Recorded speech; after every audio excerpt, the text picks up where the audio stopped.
الله الرحمن الرحيم باب الاعتصام بالکتاب والسنہ۔ اعتصم یعتصم، اعتصام باب افتعال سے ہے، اس کا مصدر ہوتا ہے مضبوطی سے کسی چیز کو پکڑنا۔ جیسے قرآن میں واعتصموا بحبل اللہ جمیعا، تو اعتصام کے معنی ہے مضبوطی سے پکڑنا کتاب اللہ کو اور سنت رسول۔ کتاب سے مراد ہے وحی متلو، یعنی ایسی وحی جس کی تلاوت کی جاتی ہے، اور سنت سے مراد ہے وحی غیر متلو، جس کو حدیث کہتے ہیں۔ تو قرآن اور حدیث کو مضبوطی سے پکڑنے کا بیان ہے، اور اس لیے کہ حدیث جو ہے وہ قرآن کی شرح ہے۔ ایک فرقہ پیدا ہوا تھا جو اپنے آپ کو اہل قرآن کہتا تھا، وہ کہتا تھا حسبنا کتاب اللہ، ہمارے لیے اللہ کی کتاب کافی ہے، اور وہ حدیث کو نہیں مانتے تھے۔ کچھ آدمی ہوں گے اس طرح کے لوگ، تو کتاب اللہ کو سمجھنا بغیر حدیث کے ممکن ہی نہیں ہے۔ آپ کتاب اللہ کو، قرآن کو سمجھ ہی نہیں سکتے بغیر حدیث کے، کیونکہ حدیث شرح ہے۔ قرآن میں تو اجمالاً حکم آیا ہر چیز کا، اقیم الصلاۃ وآتوا الزکاۃ، نماز قائم کرو، زکوٰۃ ادا کرو، تفصیل تو آپ کو حدیث میں ملے گی نا۔ تو یہ کہنا کہ ہم صرف قرآن کو مانیں گے اور حدیث کو نہیں مانیں گے، اور دلیل کیا دیتے تھے کہ چونکہ یہ حدیث کئی واسطوں سے ہم تک آئی ہے اور وہ واسطے پتہ نہیں کیسے ہیں کیا ہیں، اس لیے حدیث کمزور ہو گئی۔ تو اگر یہی چیز ہے تو قرآن کے اندر یہی چیز ہے۔ جب قرآن نازل ہو رہا تھا تو ہم تو وہاں نہیں تھے موجود، قرآن بھی تو ہم تک واسطوں سے آیا ہے۔ جو واسطے حدیث کے وہی واسطے قرآن کے بھی ہیں۔ صحابہ سے تابعین نے سیکھا، تابعین سے تبع تابعین نے سیکھا، نسلاً بعد نسل قرآن ہم تک پہنچا ہے۔ تو یہ دلیل دینا کہ حدیث کئی واسطوں سے آئی ہے اس لیے ہم حدیث کو نہیں مانتے، تو یہ بات تو قرآن کے اندر ہی پائی جائے گی، تو قرآن کا بھی انکار کرو، نہیں سمجھے؟ ایک فرقہ پیدا ہوا جس کا نام تھا اہل قرآن۔ تو یہ اہل سنت والجماعت کا عقیدہ یہ ہے کہ کتاب اللہ اور سنت رسول دونوں پر کو ماننا ضروری ہے، اور کسی ایک سے کام نہیں چل سکتا کہ آپ سوچیں ہم قرآن کو مانیں حدیث کو نہ مانیں، یا حدیث کو مان لیں قرآن کو نہ مانیں، اس سے کام نہیں چلے گا۔ بات ہے نا، دونوں چیزوں کو مضبوطی سے پکڑنے کا بیان ہے۔ اس لیے باب عنوان قائم کیا صاحب مشکات نے، باب الاعتصام بالکتاب والسنہ۔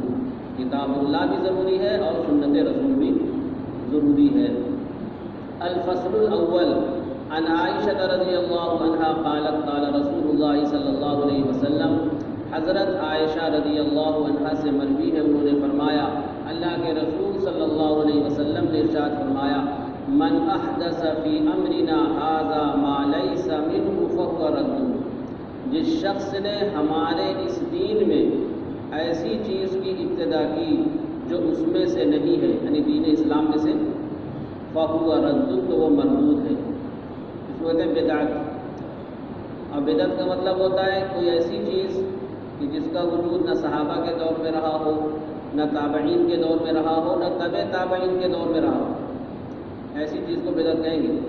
اور کہیں اس کا ثبوت نہ ہو قرآن حدیث سے، صحابہ سے، اس لیے کہ تین زمانے کے بارے میں اللہ کے رسول نے فرمایا خیر القرون قرنی ثم الذین یلونہم ثم الذین یلونہم، بہترین زمانہ میرا زمانہ ہے، صحابہ کا زمانہ، پھر اس کے بعد تابعین کا زمانہ آتا ہے، پھر تبع تابعین کا زمانہ آتا ہے۔ تو ان تین زمانوں کی تو گارنٹی ہے خیر ہونے کی، پھر آگے کوئی ضمانت اور گارنٹی نہیں ہے۔ اس لیے ایسی چیز کہ جس کا ثبوت نہ صحابہ کے زمانے میں رہا، نہ تابعین کے زمانے میں رہا، نہ تبع تابعین کے زمانے میں رہا، اور اس کو ثواب کی چیز سمجھ کے کرنا، یہ بھی شرط ہے۔ بدعت ہونے کے لیے شرط کیا ہے؟ ہاں، آج کل ہم موبائل استعمال کرتے ہیں، کوئی ثواب کی نیت سے نہیں کرتے، ایک ضرورت ہے۔ کیا ہے؟ آپ سوچیں کہ اللہ کے رسول کے زمانے میں تو موبائل نہیں تھا، صحابہ کے دور میں بھی نہیں تھا، تابعین کے دور میں بھی نہیں تھا، تبع تابعین کے دور میں بھی نہیں تھا، بہت بات کا ہے یہ، تو موبائل کا استعمال کرنا بدعت ہوگا۔ کیوں؟ اس لیے کہ اس کو کوئی بھی دین سمجھ کے نہیں استعمال کرتا، یا ثواب کی نیت سے نہیں استعمال کرتا، ضرورت کی چیز سمجھ کے آدمی کیا کرتا ہے؟ استعمال کرتا ہے، اس لیے اس کو بدعت نہیں کہیں گے۔ قدیم زمانے میں آج کل کی طرح سواریاں نہیں تھیں، پہلے نہ ہوائی جہاز تھے نہ ٹرین تھی، یہ تو سب بات کی جانے نا، تو ٹرین کا استعمال کرنا، ہوائی جہاز کا استعمال کرنا، اس میں سفر کرنا، یہ بدعت نہیں ہوگا۔ وہ بھی آدمی اس میں جو سواری کرتا ہے ایک ضرورت کے تحت کرتا ہے، ثواب سمجھ کر یا عبادت سمجھ کے نہیں کرتا، بات سمجھے نا؟ اس لیے ان چیزوں کو بدعت نہیں کہیں گے۔ بدعت میں شرط یہ بھی ہے کہ کوئی ایسا نیا کام کرنا جو صحابہ کے دور میں نہیں تھا یا تابعین کے دور میں نہیں تھا، اور اس میں عبادت سمجھ کے کرنا یا ثواب کی نیت سے کرنا، یہ تب ہوتا ہے بدعت۔ ہر نئی چیز کو بدعت نہیں کہیں گے۔ تو اللہ کے رسول صلی اللہ علیہ وسلم نے فرمایا من احدث فی امرنا ھذا ما لیس منہ، جس شخص نے شروع کیا، ایجاد کیا ہمارے اس دین میں، ہمارے ایسی چیز کو لیسا منہ جو اس میں سے نہیں تھی، فہو رد، تو یہ کیا ہے؟ مردود ہے۔ عن جابر رضی اللہ عنہ قال قال رسول اللہ صلی اللہ علیہ وسلم، حضرت جابر رضی اللہ عنہ سے منقول ہے اللہ کے رسول صلی اللہ علیہ وسلم نے ارشاد فرمایا اما بعد، یعنی اس سے پہلے حمد و صلاۃ آپ نے پڑھا ہوگا، اس کے بعد آپ نے کہا اما بعد، فإن خیر الحدیث کتاب اللہ، بہرحال حمد و صلاۃ کے بعد، بہرحال بے شک سب سے بہترین بات اللہ کی کتاب ہے، وخیر الحدی حدی محمد صلی اللہ علیہ وسلم، اور بہترین سیرت محمد صلی اللہ علیہ وسلم کی سیرت ہے جو جس ہر طرح سے محفوظ ہے، اور صحابہ نے ایک ایک چیز کو کیا کیا ہے؟ محفوظ کیا ہے کہ آپ بیٹھتے تھے کس طرح بیٹھتے تھے، لیٹتے تھے تو کس طرح لیٹتے تھے، چلتے تھے تو کس طرح چلتے تھے، ایک ایک چیز کو محفوظ کیا، یہاں تک کہ انتہا ہے کہ بال تک کو شمار کیا انہوں نے۔ اللہ کے رسول صلی اللہ علیہ وسلم کے بال کے بارے میں کئی روایتیں ہیں، حضرت انس کہتے ہیں میں نے اللہ کے رسول کے بال شمار کیے تو داڑھی اور سر کے دونوں جگہ کے بال ملا کر 20 سے زائد نہیں سفید تھے، اور ایک روایت میں 14 کی بات بھی آتی ہے، تو 14 یا 20 بال سے زیادہ سفید نہیں تھے۔ کتنا اہتمام تھا ان حضرات کو کہ بال تک کو شمار کیا انہوں نے اور دیکھا کتنے بال سفید ہیں، تو ایک روایت میں 14 ہے، ایک روایت میں اتنی مکمل سیرت کسی نبی کی محفوظ نہیں ہے کہ ایک ایک چیز کو ان کے ماننے والوں نے کیا کیا ہو؟ محفوظ کیا ہو۔ عیسائیوں سے پوچھیے عیسیٰ علیہ السلام کے بارے میں، ان کے پاس سیرت نہیں ان کی، یہودیوں سے پوچھیے تو موسیٰ علیہ السلام کی سیرت ان کے پاس نہیں ہے۔ یہ اس دین کی جامعیت کی دلیل ہے کہ آپ کے ماننے والوں نے آپ کی ایک ایک چیز کو کیا کیا؟ محفوظ کیا ہے، اور ہر چیز مل جائے گی آپ کو۔ تو خیر الحدی حدی محمد، بہترین سیرت محمد صلی اللہ علیہ وسلم کی سیرت ہے، وشر الامور محدثاتها، بدترین چیزیں نئی نئی ہیں، بدترین چیزیں مطلب محدثہ مانے نئی چیز، محدث کہتے ہیں جس کو شروع کیا جائے، احدثہ کا اسم مفعول ہے، مراد بدعت ہے، اور بدترین چیزیں بدعات ہیں، وکل بدعۃ ضلالہ، اور ہر بدعت کیا ہے؟ گمراہی ہے، اور ایک روایت میں ہے وکل ضلالۃ فی النار، اور ہر گمراہی جہنم میں لے جائے گی۔ رواہ مسلم۔ حضرت عبداللہ بن عباس رضی اللہ عنہما سے مروی ہے، انہوں نے فرمایا اللہ کے رسول صلی اللہ علیہ وسلم نے ارشاد فرمایا ابغض الناس الی اللہ ثلاثۃ، لوگوں میں سب سے زیادہ قابل نفرت اللہ کے نزدیک 3 لوگ ہوں گے۔ ابغض الناس نے لوگوں میں سب سے زیادہ مبغوض یعنی قابل نفرت، ناپسندیدہ، لوگوں میں سب سے زیادہ ناپسندیدہ اللہ کو 3 لوگ ہیں۔ نمبر 1 ملحد فی الحرم، حرم میں بے دینی اختیار کرنے والا، الحاد کہتے ہیں بے دینی اختیار کرنے کو، تو ملحد کے معنی بے دینی، کہ حرم میں رہ کر بھی وہاں کوئی نیا کام شروع کر دے اور بدعت کیا کر دے؟ شروع کر دے۔ تو ملحد فی الحرم، حرم میں بے دینی اختیار کرنے والا شخص، ومبتغ فی الاسلام سنت الجاہلیہ، اور اسلام میں جاہلیت کا طریقہ تلاش کرنے والا، اسلام لے آیا مسلمان ہو گیا لیکن وہ عمل کرتا ہے کس پر؟ جاہلیت کے طریقوں پر۔ جیسے جاہلیت کے طریقوں میں سے ایک طریقہ یہ تھا کہ میت پہ چیخ چیخ کر رونا، نوحہ کرنا، یہ ساری چیزیں منع ہیں، اس لیے وہ قدیم زمانے میں تھی، زمانے جاہلیت میں لوگ ایسا کیا کرتے تھے۔ تو مبتغ فی الاسلام، اسلام میں جاہلیت کا طریقہ اپنانے والا، کیا ہوگا؟ اسلام میں جاہلیت کا طریقہ، ومطلب دم امرئ مسلم بغیر حق، اور کسی مسلمان کے خون کا طلب کرنے والا ناحق، تاکہ اس کے خون کو بہا دے، یعنی ایک آدمی کے پیچھے پڑا ہے قتل کرنے کے اور قتل کرنا چاہتا ہے ناحق، وہ ایسا بھی نہیں کہ قاتل ہو تو قصاص میں مارنا جائز ہوتا ہے، لیکن قاتل بھی نہیں ہے وہ، اور اس طریقے سے اگر وہ شادی شدہ ہو، زنا کر لے، تب اس کو سنسار کیا جا سکتا ہے، یا پھر مرتد ہو جائے. یہ 3 سبب ہیں جن میں سے کسی مومن کا قتل کرنا کیا ہوتا ہے؟ جائز ہوتا ہے. یہاں پہ ہے بغیر حق کے ناحق طریقے پر، کہ نہ تو مرتد ہے وہ، اور نہ اس نے زنا کیا ہے اور نہ اس نے قتل کیا ہے، پھر بھی ایک آدمی دوسرے آدمی کو کیا کر رہا ہے؟ مارنا چاہتا ہے. تو ایسا آدمی بھی اللہ کے نزدیک ناپسندیدہ ہوگا. تو کہہ رہے ہیں مطلب دم امرئ مسلم، کسی مسلمان کے خون کو طلب کرنے والا ناحق طریقے پر، بغیر حق مانے ہاں طلب کرتا ہے، لیحریق دمہ، تاکہ اس کے خون کو کیا کر دے؟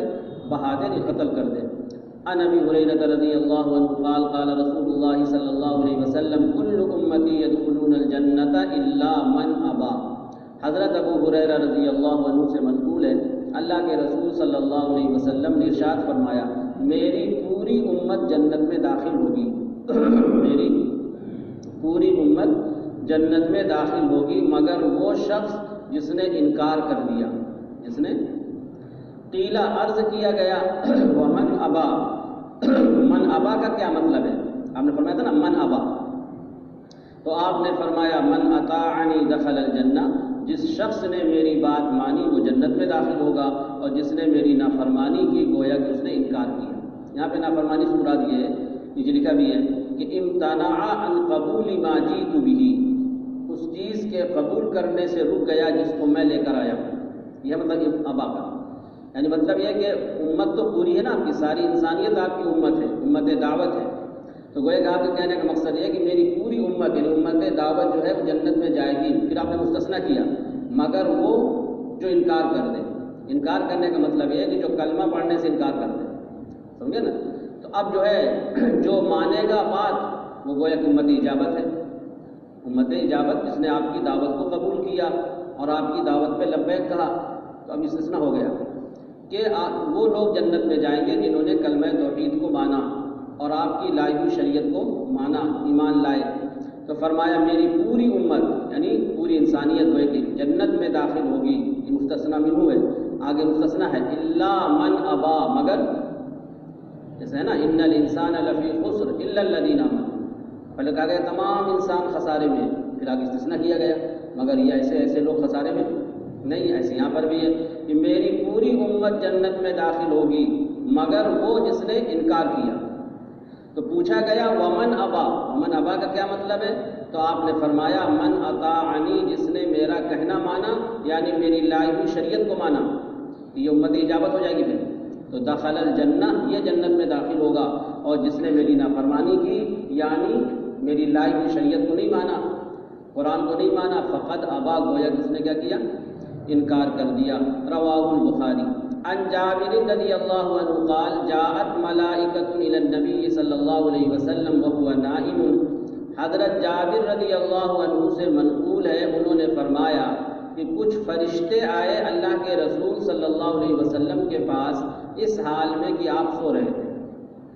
فرشتے آتے تھے خواب وغیرہ میں، اور نبی کا خواب سچا ہوتا ہے تو آپس میں گفتگو کرتے تھے، اور مقصد ہوتا تھا کہ اللہ کے رسول اس بات کو سنیں اور پھر اپنی امت کو بتائیں. تو جاءت ملائکۃ، کچھ فرشتے آئے اللہ کے نبی صلی اللہ علیہ وسلم کے پاس وہو نائم، اس حال میں کہ آپ سو رہے تھے.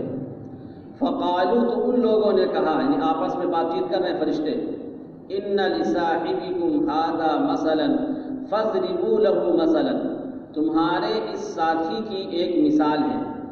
اللہ کے رسول کی طرف اشارہ کر کے کہہ رہے ہیں آپس میں کہ تمہارے اس ساتھی کی ایک مثال ہے. فاضربوا له مثلا، تو تم ان کے لیے مثال بیان کرو. تم ان کی کیا بیان کرو؟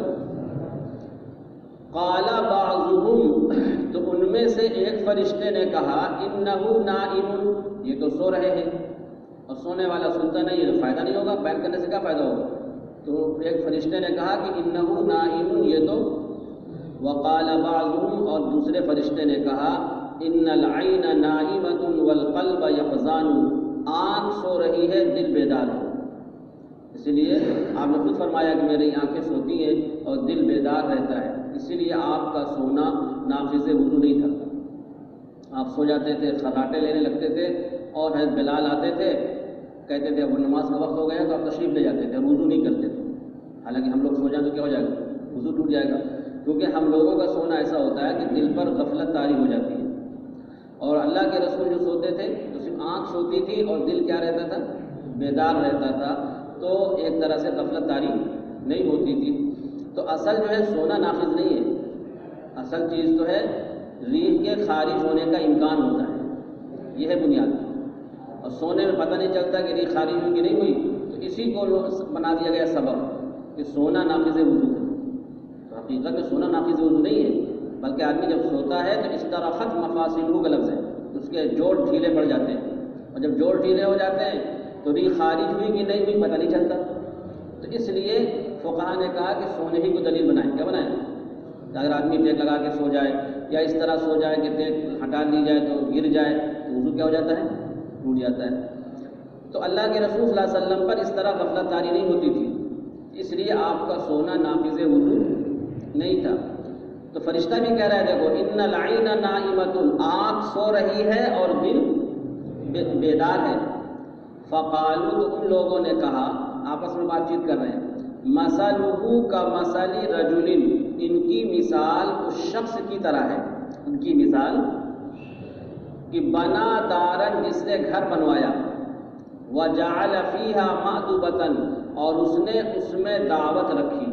مأدبہ کہتے ہیں اس کھانے کو جس کی طرف لوگوں کو بلایا جائے، یعنی دعوت کا کھانا بہت سارا پکوایا، اور یہ تھا کہ لوگوں کو بلا کے میں کیا کروں گا؟ کھانا کھلاؤں گا۔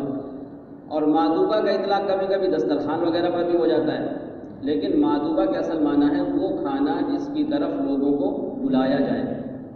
تو ایک شخص اس شخص کی طرح ہے کہ جس نے گھر بنایا اور اس نے اس میں دعوت کا اہتمام کیا، اس نے اس میں وَبَعَثَ دَاعِيًا، اور ایک دعوت دینے والے کو بھیجا۔ مکان مالک نے کہا دیکھو فلاں فلاں کو دعوت دیا، یا جو بھی راستے ملے سب کو کیا دیا۔ فمن اجابت داعیہ، تو جس شخص نے دعوت دینے والے کی بات کو مانا یا مانے گا، دخلت دارا، وہ گھر میں داخل ہوگا، وَأَكَلَ مِنَ الْمَأْدُبَةِ، اور کھانے میں سے کھائے گا، کھانے میں سے۔ وَمَن لَّمْ يُجِبِ الدَّاعِيَ، اور جس شخص نے دعوت دینے والے کی بات کو نہیں قبول کیا تو لم يدخل الدار، وہ گھر میں داخل نہیں ہوگا، ولم يأكل من المأدبہ، اور دعوت کے کھانے میں سے نہیں کھائے گا۔ فقالوا، پھر ان فرشتوں نے کہا، اولوها له يفقهها، تم اس کی تفسیر بیان کرو تاکہ سمجھ لیں۔ اولا تعبیر ہے، تعبیر بیان کرو، اس خواب کی اس مثال کی تفسیر اور وضاحت کرو تاکہ اس کو کیا کر لیں؟ سمجھ لیں۔ تو پھر ایک فرشتے نے کہا انہ نائم، یہ تو سو رہے ہیں۔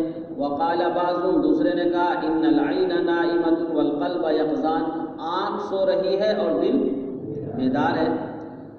پھر ان فرشتوں نے کہا دیکھو الدار الجنہ، دار کا مصداق جنت ہے، دار کا مصداق کیا ہے؟ اور جو جس نے گھر بنایا نا وہ مالک کون ہے؟ اللہ ہے، اس میں اللہ کا تذکرہ نہیں، دوسری روایتوں میں ہے۔ تو جس نے گھر بنایا وہ کون تھا؟ اللہ ہے، اور جنت جو بنایا وہ گویا کہ گھر ہے، اور داعی ہے محمد صلی اللہ علیہ وسلم، کہ محمد صلی اللہ علیہ وسلم کو دعوت دینے والا بنا کر بھیجا گیا۔ فمن اطاع محمدن، تو جس شخص نے محمد صلی اللہ علیہ وسلم کی اطاعت کی گویا کہ اس نے اللہ کی اطاعت کی، اور وہ گھر میں داخل ہوگا، یعنی جنت میں داخل ہوگا، اور وہاں کی جو نعمتیں ہیں ان سے فائدہ اٹھائے گا۔ اور ومن عصا محمدن، اور جس شخص نے محمد صلی اللہ علیہ وسلم کی نافرمانی کی، فقد عصى اللہ، گویا کہ اس نے اللہ کی نافرمانی کی۔ اور فرمایا ومحمد فرق بین الناس، محمد صلی اللہ علیہ وسلم لوگوں کے درمیان فرق کرنے والے ہیں۔ فرق یہاں پہ فارق کے معنی میں ہے، سمجھے نا؟ مطلب یہ کہ جو اللہ کے رسول کو مانے گا وہ مومن ہوگا، جو اللہ کے رسول کو نہیں مانے گا وہ کافر ہوگا، ہے نا؟ یا جو مانے گا وہ جنتی ہوگا، جو نہیں مانے گا وہ جہنمی ہوگا۔ جیسے فارق کا معنی ہوتا ہے بین الحق والباطل، کہ حق اور باطل کے درمیان، ایسی کفر اور ایمان کے درمیان فرق کرنے والی جو شخصیت ہے وہ کون ہے؟ آپ صلی اللہ علیہ وسلم کی ذات گرامی ہے، کہ جو آپ پر ایمان لائے گا، آپ کو مانے گا، وہ مومن ہوگا، جنتی ہوگا، اور جو آپ کا انکار کرے گا وہ گویا کہ محروم ہو جائے گا جنت سے اور جہنمی ہوگا۔ بات سمجھے نا؟ اس طریقے سے فرشتوں نے آپس میں بات چیت کی، اور مقصد یہ تھا کہ اللہ کے رسول اس کو سنیں اور پھر اپنی امت کو بتائیں، لہذا امت کو بتایا گیا۔ حضرت انس رضی اللہ عنہ سے منقول ہے، انہوں نے فرمایا جاء ثلاثۃ رہط الی ازواج النبی صلی اللہ علیہ وسلم، 3 لوگ آئے اللہ کے رسول صلی اللہ علیہ وسلم کی ازواج مطہرات کے پاس۔ 3 صحابہ آئے اللہ کے رسول صلی اللہ علیہ وسلم کی ازواج، یسألون عن عبادت النبی صلی اللہ علیہ وسلم، اور یہ لوگ سوال کر رہے تھے، پوچھ رہے تھے اللہ کے رسول صلی اللہ علیہ وسلم کی عبادت کے بارے میں۔ یعنی ان کے پوچھنے کا مقصد یہ تھا کہ رات میں گھر میں کیسے عبادت کرتے ہیں، یعنی دن کی عبادت تو ہمارے سامنے ہوتی ہے، لیکن رات میں جب تنہائی میں ہوتے ہیں تو تنہائی والا عمل وہ تو بیوی ہی بتا سکتی ہے کہ گھر میں آپ صلی اللہ علیہ وسلم کیسی عبادت کرتے تھے، کیسی نوافل پڑھتے تھے۔ اس لیے انہوں نے ازواج مطہرات سے کیا کیا، پوچھا۔ تو یہ رات کی عبادت مراد ہے۔ تو انہوں نے بتایا کہ اللہ کے رسول صلی اللہ علیہ وسلم کا معمول یہ تھا کہ عشاء کے بعد فوراً سو جاتے تھے، پھر کچھ دیر آرام کرنے کے بعد پھر بیدار ہوتے تھے، پھر نفل وغیرہ پڑھتے تھے، پھر کبھی کبھی آرام کے لیے لیٹ جاتے تھے، اور پھر آخر میں جب حضرت بلال آتے تھے تو فجر کے لیے تشریف لے جاتے تھے۔ تو جب ان صحابہ کو بتایا گیا کہ آپ سوتے بھی ہیں تو انہوں نے، اور کچھ رکعت نماز بھی پڑھتے ہیں، تو ان کو ایسا لگا جیسے کہ عبادت کم ہے، اور ان لوگوں نے خود کہا کہ کہاں ہم کہاں اللہ کے نبی۔ اللہ کے نبی کا تو ایسی مقام بلند ہے، اگر آپ عبادت نہ کریں، نوافل زیادہ نہ پڑھیں، تب بھی آپ تو نبیوں کے سردار ہیں نا، اور آپ تو غفر اللہ لک ما تقدم من ذنبک وما تأخر کا معاملہ ہے، آپ معصوم ہیں، تو سارے درجات آپ کے لیے متعین ہیں۔ تو مطلب یہ کہ آپ کچھ عبادت نہ کریں تب بھی آپ کا کچھ نقصان نہیں ہے، مطلب نوافل۔ تو انہوں نے یہ سوچا کہ چونکہ ہم تو معصوم نہیں ہیں، ہم تو گنہگار ہیں، لہذا ہم کو زیادہ عبادت کرنا چاہیے، ہم کو زیادہ عبادت کرنا چاہیے، تاکہ اس لیے کہ ہم سے غلطیاں بھی ہوتی ہیں، گناہ بھی ہوتے ہیں، اور اللہ کے رسول سے تو گناہ ہوتے نہیں ہیں۔ تو اس لیے انہوں نے ہر ایک نے اپنے اپنے اعتبار سے قسمیں کھائیں۔ دیکھیے تو کہہ رہے ہیں کہ 3 صحابہ آئے، 3 لوگ آئے اللہ کے رسول صلی اللہ علیہ وسلم کی ازواج مطہرات کے پاس، یسألون عن عبادت النبی صلی اللہ علیہ وسلم، وہ لوگ سوال کر رہے تھے اللہ کے رسول صلی اللہ علیہ وسلم کی عبادت کے بارے میں۔ فلما اخبروا بہا، جب ان لوگوں کو اس کے بارے میں بتایا گیا، جب ان لوگوں کو اس کے بارے میں یعنی عبادت کے بارے میں، تو کأنہم تقالوہا، گویا کہ انہوں نے اس کو کم سمجھا، گویا کہ انہوں نے تو فقالو، پھر ان لوگوں نے کہا این نحن من النبی صلی اللہ علیہ وسلم، ہماری کیا نسبت ہے اللہ کے رسول صلی اللہ علیہ وسلم سے۔ یہ کہنے کا مقصد ہے مجھے، کہاں ہم کہاں اللہ کے رسول، یہ مطلب ہے این نحن من النبی صلی اللہ علیہ وسلم، یعنی ہماری کیا نسبت ہے اللہ کے رسول صلی اللہ علیہ وسلم سے۔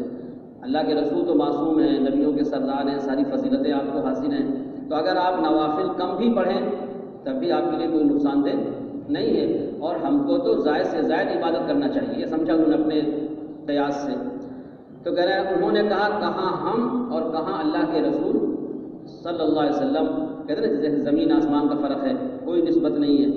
وقد غفر اللہ ما تقدم من ذنبہ وما تأخر، اللہ نے تو ان کے اگلے پچھلے سارے چیزوں کو کیا کر دیا ہے، معاف کر دیا ہے، لہذا وہ جو ہے آپ نوافل کم بھی پڑھیں تب بھی کوئی فرق نہیں پڑے گا۔ فقال احدهم، تو ان میں سے ایک نے کہا، ان میں سے اما انا فاصلی اللیل، بہرحال میں تو رات بھر نفل پڑھوں گا ہمیشہ، فاصلی اللیل ابدا، میں ہمیشہ رات بھر کیا پڑھوں گا، نماز پڑھوں گا۔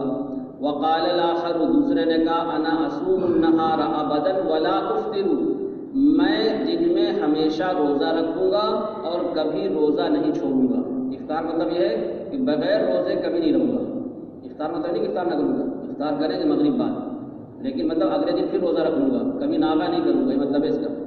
تو دوسرے صحابی نے کہا کہ میں دن میں ہمیشہ کیا رکھوں گا، روزہ رکھوں گا، ولا افطر، اور بغیر روزے سے نہیں رہوں گا، بغیر روزے سے۔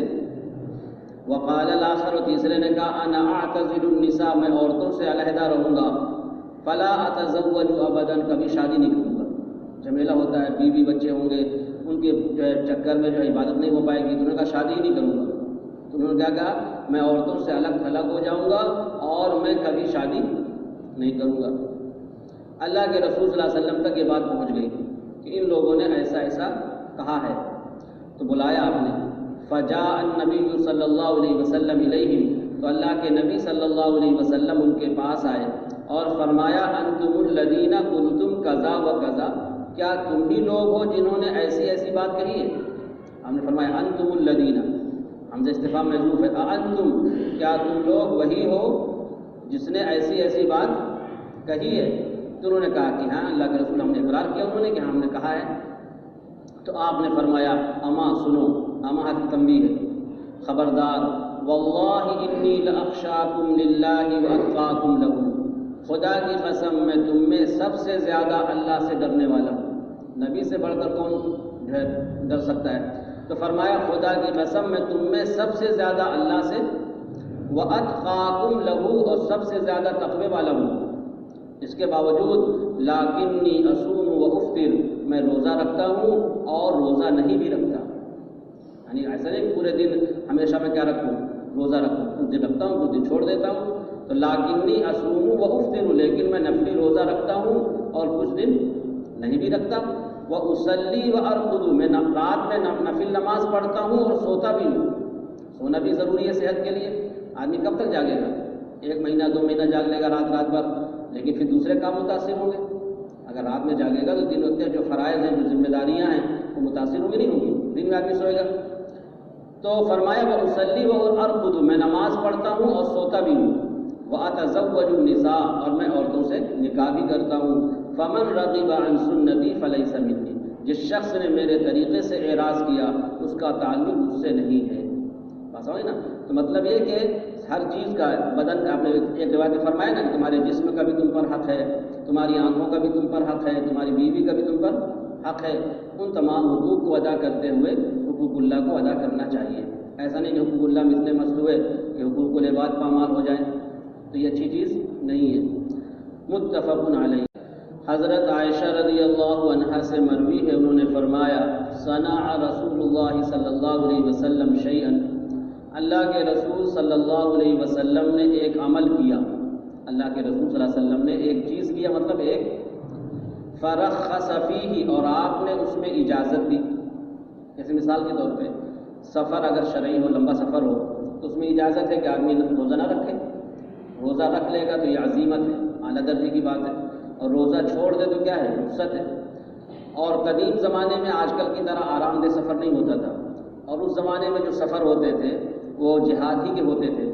آپ پڑھیں گے، روایتیں آئیں گی ابواب الصوم میں، کہ جہاد کا سفر تھا، لوگوں نے روزہ رکھ لیا تھا، سخت گرمی کا موسم تھا، تو کچھ لوگ بے ہوش ہو کر گرنے لگے تھے، اس لیے کہ جب سخت پیاس لگے گی اور بھوک، اور پھر پیدل کا سفر اور اونٹوں کا سفر، اور وہاں کی سخت دھوپ ہوتی ہے، ریگستان علاقہ ہے، تو لوگ اتنے کمزور ہو گئے تھے کہ آگے جو جہاد ہونے والا تھا اس میں کمزوری پیدا ہو جاتی ہے۔ تو اللہ کے رسول نے پانی منگوایا اور سب کے سامنے پانی پیا تاکہ لوگ دیکھ لیں کہ میں روزے سے نہیں ہوں، سمجھے نا؟ تو اس کے باوجود بھی کچھ صحابہ روزے سے رہے، اس عمل کو دیکھنے کے بعد بھی۔ اللہ کے رسول کو جب معلوم ہو تو اللہ کے رسول نے ناراضگی کا اظہار فرمایا کہ جب میں نے رخصت دی ہے تو رخصت پر عمل کیوں نہیں کرتے؟ یہ رخصت پر عمل کرنا بھی یہ گویا کہ عبادت ہے۔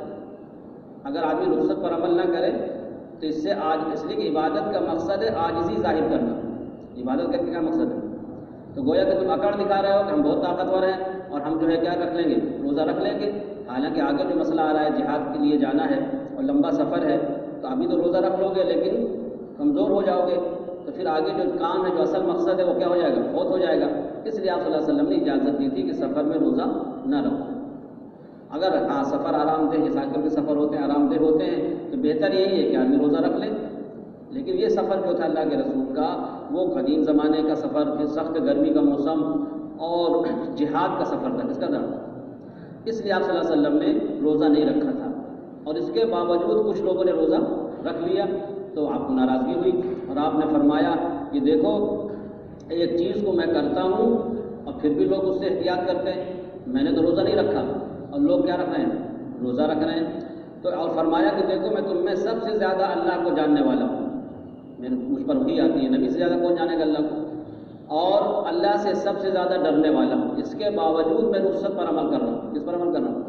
تو کبھی کبھی رخصت پر عمل کرنا بھی یہ عاجزی کو ظاہر کرنے کے لیے ہوتا ہے نا۔ عزیمت ایک دو چیزیں ہیں، عزیمت اور رخصت۔ عزیمت والا درجے کی بات ہے، لیکن شریعت نے جب گنجائش دی ہے تو اس پر بھی عمل کیا جا سکتا ہے۔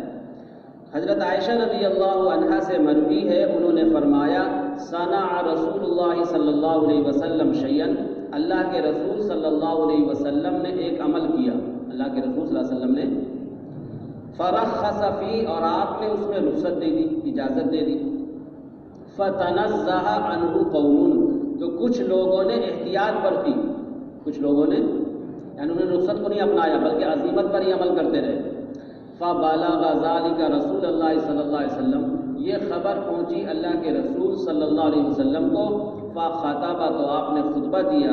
فحمد اللہ، اللہ کی تعریف بیان کی۔ ثم قال، پھر آپ نے ارشاد فرمایا ما بال اقوام یتنزہون عن الشیء اصنعہ، کچھ لوگوں کو کیا ہو گیا ہے کہ وہ احتیاط برتتے ہیں ایسی چیز سے جس کو میں خود کرتا ہوں، میں خود کر رہا ہوں کہ روزہ نہیں رکھ رہا اور لوگ اس پر عمل نہیں کر رہے۔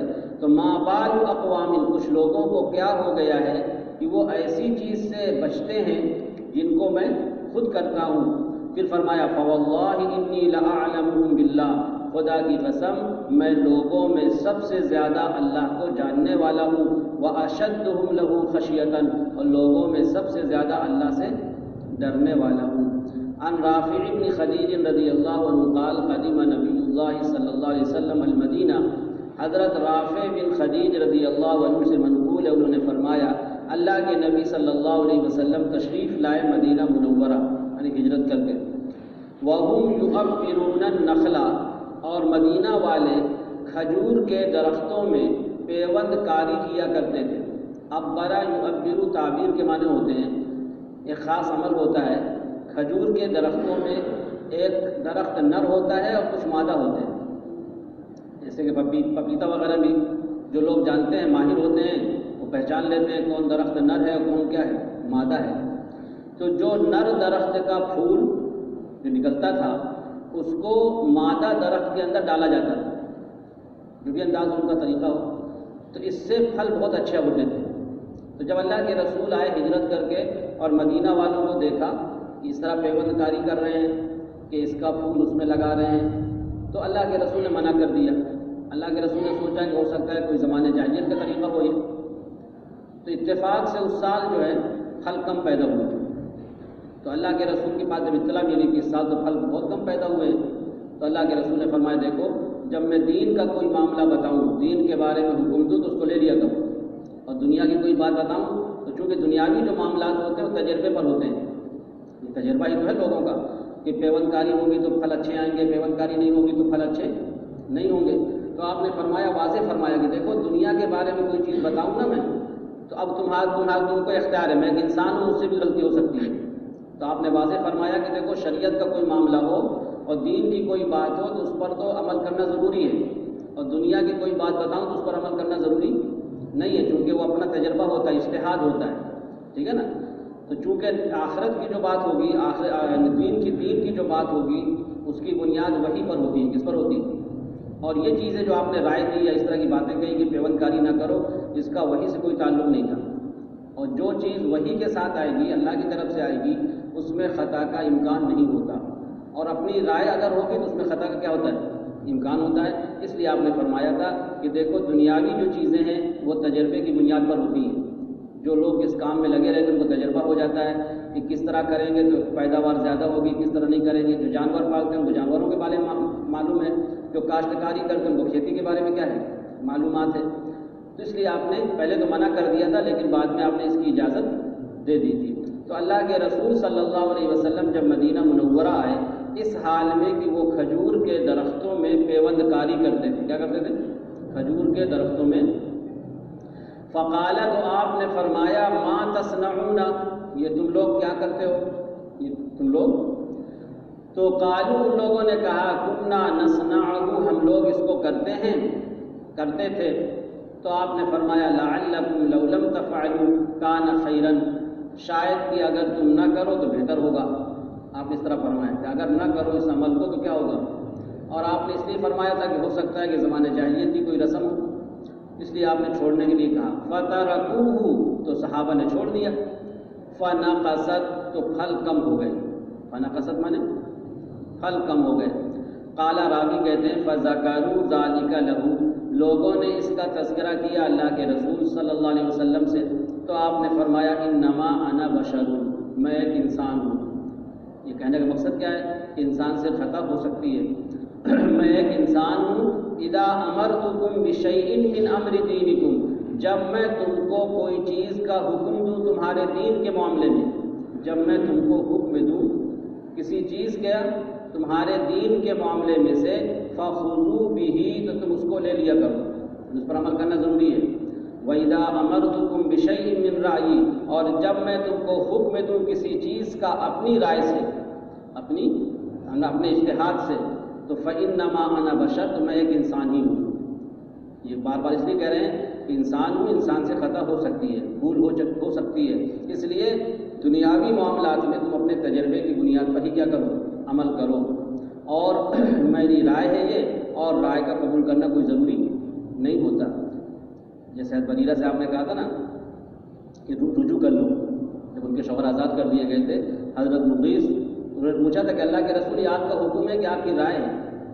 تو انہوں نے کہا کہ نہیں میری رائے ہے، تو فرمایا رائے قبول کرنا کوئی ضروری نہیں ہے نا، نہیں قبول کیا تھا انہوں نے، تو یہ میری رائے ہے، کیا ہے؟ فَإِنَّمَا أَنَا بَشَرٌ، میں کیا ہوں، ایک انسان ہوں۔ رواہ مسلم۔ حضرت ابو موسیٰ اشعری رضی اللہ عنہ سے منقول ہے، انہوں نے فرمایا اللہ کے رسول صلی اللہ علیہ وسلم نے ارشاد فرمایا انما مثلی و مثل ما بعثنی اللہ بہ، میری مثال اور اس چیز کی مثال جس کے ساتھ اللہ نے مجھ کو بھیجا ہے، میری مثال اور اس چیز کی مثال جس کے ساتھ اللہ نے مجھ کو بھیجا ہے، کا مثل رجل، اس شخص کی طرح ہے، عطا قومن جو کسی قوم کے پاس آئے اور وہ کہے یا قومی، اے میری قوم، انی رأیت الجیش بعینی، میں نے لشکر کو دیکھا ہے اپنی آنکھوں سے، میں نے لشکر کو دیکھا ہے، وَإِنِّي أَنَا النَّذِيرُ الْعُرْيَانُ، اور میں برہنہ ڈرانے والا۔ عریان کو ہوتے برہنہ ہونا، اصل میں قدیم زمانے میں طریقہ یہ تھا کہ جب کوئی آدمی دیکھتا تھا کہ لشکر ہماری قوم پہ حملہ آور ہونے والا ہے اور حملہ کرنے والا ہے، تو وہ دوڑتا تھا اپنی قوم کو اطلاع دینے کے لیے۔ اب اگر اس کو اندازہ یہ ہوتا تھا کہ میرے پہنچنے سے پہلے دشمن حملہ کر دے گا، تو وہ کسی بلند جگہ پہ کھڑے ہو کر، برہنہ ہو کر کپڑا اٹھا لیتا تھا کسی چیز پہ، تو دور سے لوگ دیکھتے تھے کہ کوئی آدمی کھڑا ہے برہنہ اور کپڑا ہاتھ میں لیے ہوئے، تو اس کی طرف متوجہ ہو جاتے تھے۔ اس زمانے میں مائک تو تھے نہیں، نہ موبائل سے اطلاع کر دی جاتی، تو وہ کسی بلند جگہ پہ کھڑے ہو کر کیا کرتا تھا، اپنے کپڑے دکھاتا تھا۔ اور اس زمانے میں کپڑے بھی معمولی ہوتے تھے، کسی کے پاس لنگی ہوتی تھی، کرتا نہیں ہوتا تھا، کرتا ہوتا تھا، لنگی نہیں ہوتی تھی، بہت کم لوگ ایسے تھے جن کو دو کپڑے ملتے ہوں، یہ تو اللہ کے رسول کے زمانے تک کی بات ہے نا۔ تو اس لیے کپڑے بھی کم ہوتے تھے، تو لنگی پہنے تو لنگی اتار لیا اور جو ہے دکھا رہے ہیں، تو قوم کے لوگ سمجھ جاتے تھے کہ کوئی خطرہ پیش آنے والا ہے، آواز پہنچ نہیں سکتی تو کم سے کم علامت ہی دیکھ لیں۔ تو وہی تعبیر چلی کہ میں برہنہ ڈرانے والا، مطلب جیسے وہ اپنی قوم کو ڈراتا تھا نا کھلم کھلا، اس طریقے سے میں بھی کیا ہوں، اپنی قوم کو اور اپنی امت کو کیا کر رہا ہوں، ڈرا رہا ہوں۔ تو انی انا النذیر العریان، میں کھلم کھلا ڈرانے والا، کیا ہوگا، فن نجا، نجا مفعول بنے گا، فعل پوشیدہ ہے، نجات حاصل کرو، نجات حاصل کرو، نجات۔ آپ کہہ رہے ہیں کہ فَأَطَاعَهُ طَائِفَةٌ مِّن قَوْمِهِ، تو اس کی بات مان لی اس کی قوم کی ایک گروہ نے۔ اب جب ڈرانے کے لیے آیا نا کہ میں نے اپنے لشکر کو دیکھا ہے اپنی آنکھوں سے اور تھوڑی دیر کے بعد تم پر کیا کر دے گا، حملہ کر دے گا، تو کچھ لوگوں نے تو اس کی بات مان لی کہ صحیح کہہ رہا ہے، تو رات ہی میں انہوں نے سفر شروع کر دیا، اپنے گھروں کو خالی کر دیا، تو دھیرے دھیرے چلتے چلتے وہ بہت دور نکل گئے، اور دشمن جب آیا تو خالی کر دے، تو بچ گئے نا، جان بچ گئی ان کی۔ اور کچھ لوگوں نے کہا نہیں تم جھوٹ بولتے ہو، تو رات گزاری انہوں نے آرام سے گھر میں، اور صبح ہوتے ہی لشکر نے کیا کر دیا، حملہ کر دیا، تو سب کو ہلاک کر دیا، سب کو نیست و نابود کر دیا۔ تو اللہ کے رسول نے فرمایا بالکل مثال اسی طرح ہے میری بھی، کہ میں ڈرا رہا ہوں جہنم کے عذاب سے، آخرت کے عذاب سے، اور جو لوگ میری بات مانیں گے وہ کامیاب ہو جائیں گے، اور جو کہیں گے نہیں سب کچھ نہیں ہوگا، دنیاوی زندگی اصل زندگی ہے، مرنے کے بعد کچھ نہیں ہوتا، تو وہ کیا ہو جائیں گے، عذاب آئے گا، عذاب ان کو ہلاک کر دے گا۔ اس طرح مثال دے دے کر آپ نے سمجھایا ہے۔ تو فرمایا میری مثال اور اس چیز کی مثال جس کے ساتھ اللہ نے مجھ کو بھیجا ہے اس شخص کی طرح ہے جو کسی قوم کے پاس آئے، اور وہ کہے اے میری قوم انی رأیت الجیش بعینیا، میں نے لشکر کو دیکھا ہے اپنی آنکھوں سے، وانی انا النذیر العریان، اور میں کھلم کھلا ڈرانے والا ہوں، فالنجا النجا، لہذا تم ڈرو، بچو۔ فأطاعہ طائفۃ من قومہ، تو اس کی بات مان لی اس کی قوم کے ایک گروہ نے، فأدلجوا، تو انہوں نے رات میں سفر شروع کر دیا۔ ادلجا کہتے ہیں رات کی تاریکی میں جانا، تو وہ لوگ رات کی تاریکی میں چلے گئے، فانطلقوا علی مہلہم، اور دھیرے دھیرے چلتے رہے آہستہ آہستہ، فنجوا، تو وہ نجات پا گئے، کیا پا گئے؟ وَكَذَّبَتْ طَائِفَةٌ مِّنْهُمْ، اور انہی میں سے ایک گروہ نے اس کو جھٹلا دیا، فَأَصْبَحُوا مَكَانَهُمْ، انہوں نے صبح کی اپنی جگہ میں، انہوں نے کہا تم جھوٹ بولتے ہو، کوئی لشکر وشکر نہیں ہے، فَصَبَّحُهُمُ الْجَيْشُ، لشکر نے ان پر صبح صبح حملہ کر دیا، فَأَهْلَكَهُمْ وَاجْتَاحَهُمْ، اور لشکر نے ان کو ہلاک کر دیا اور نیست و نابود کر دیا۔ اجتیاح کہتے ہیں جڑ سے اکھاڑ دینا، تو ان کو ہلاک کر دیا اور ان کو نیست و نابود۔ آپ نے فرمایا فَذَلِكَ مَثَلُ مَنْ أَطَاعَنِي، یہی مثال ہے اس شخص کی جس نے میری اطاعت کی، فَاتَّبَعَ مَا جِئْتُ بِهِ، اور اس نے پیروی کی اس چیز کی جس کو میں لے کر آیا ہوں، اس نے پیروی کی اس چیز کی جس کو، وَمَثَلُ مَنْ عَصَانِي، اور اس کی مثال ہے جس نے میری نافرمانی کی، اور وَكَذَّبَ مَا جِئْتُ بِهِ مِنَ الْحَقِّ، اور اس حق کو جھٹلایا جس کو میں لے کر آیا ہوں۔ تو جو بات مان جائے گا وہ کامیاب ہو جائے گا، جیسے جو لوگ اس کی بات مان گئے تھے وہ کامیاب ہو گئے تھے نا، ایسے آپ نے فرمایا کہ جو میری بات مانے گا وہ کامیاب ہوگا، اور جو میری بات نہیں مانے گا وہ ناکام ہوگا۔ چلیے، حضرت ابو ہریرہ رضی اللہ عنہ سے مروی ہے، انہوں نے فرمایا اللہ کے رسول صلی اللہ علیہ وسلم نے ارشاد فرمایا کہ میری مثال اس شخص کی طرح ہے جس نے آگ جلایا، ایک آدمی نے جنگل میں آگ جلایا، فلما اضاءت ما حولها، جب آگ نے روشن کر دیا اپنے ارد گرد کو، جب آگ جلتی ہے تو چاروں طرف روشنی ہو جاتی ہے، تو جعل الفراش، تو پتنگے یا پروانے، فراش کہتے ہیں جو پتنگے آتے ہیں نا جو گرتے ہیں اس میں روشنی میں، تو جعل الفراش، پتنگے، وَهَذِهِ الدَّوَابُ الَّتِي، اور یہ کیڑے یا یہ جانور، تَقَعُ فِي النَّارِ، جو آگ میں گرتے ہیں، يَقَعْنَ فِيهَا، وہ گرنے لگے، یعنی کچھ کیڑے ایسے ہوتے ہیں جو روشنی ہی میں آتے ہیں اور روشنی میں ہی اپنی جان دے دیتے ہیں، مگس کو باغ میں جانے نہ دینا کہ ناحق خون ہوگا پروانے کا، تو وہی کہ وہ جو ہے پروانے جو ہوتے ہیں اپنی جان دے دیتے ہیں اور روشنی میں مر جاتے ہیں، تو جعل الفراش، پتنگے اور پروانے اور یہ کیڑے مکوڑے جو آگ میں گرتے ہیں، یقعن فیہا، وہ گرنے لگے، وجعل یحجزہن، اور وہ شخص ان کو روکنے لگا، لیکن ویغلبنہ، وہ اس پر غالب آ جاتے ہیں، فیتقحمن فیہا، اور وہ آگ میں داخل ہو جاتے ہیں۔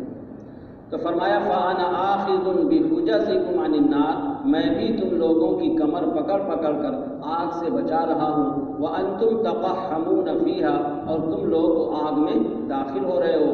یہ بخاری کی روایت ہے، اور مسلم کی روایت بھی اسی جیسی ہے، وقال فی آخریہ، آپ صلی اللہ علیہ وسلم نے آخر میں یہ بات فرمائی، فذالک مثلی ومثلکم، کہ مسلم کی روایت میں یہ ہے کہ میری مثال اور تمہاری مثال ایسی ہے کہ انا آخذ بحجزکم عن النار، کہ میں تمہاری کمر پکڑ کر جہنم سے اور آگ سے دور کر رہا ہوں، اور کہہ رہا ہوں ہلم عن النار، ہلم عن النار، یعنی آگ سے بچ کر میری طرف آؤ، آگ سے بچ کر میری طرف آؤ، فتغلبونی، لیکن تم لوگ مجھ پر غالب آ جاتے ہو، کہنا نہیں مانتے، تقحمون فیہا، اور تم لوگ آگ میں داخل ہو رہے ہو۔